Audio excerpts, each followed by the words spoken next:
Hello and welcome to Foetron Cloud Academy. Today we shall learn a little bit more about OneNote and gain more prowess in it. Today we shall learn how to create sections in a notebook. To explain this, I shall directly take you through the demo. So here it is. So here we are back in OneNote. As you can see, our OneNote comprises of notebooks. The data structure in OneNote comprises of notebooks, right? So each notebook, as we can see, has multiple sections and each section can have multiple pages. There is no limit on the pages or the sections or the pages in OneNote until unless you have enough disk space. So you can create any number of notebooks or any number of sections or any number of pages, but provided you should have enough disk space. So creating a section is a rather simple task today. So how do you create a section?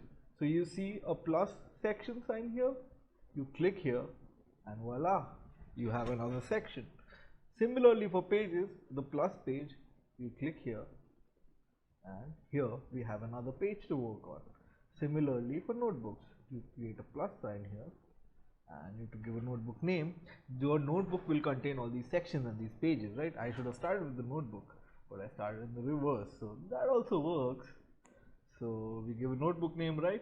We give it Foetron test. So create notebook.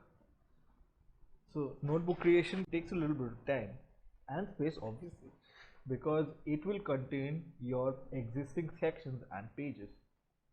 So we are back here and we can see this new notebook being created, which we wanted to create, Foetron test. So this is all for the video today.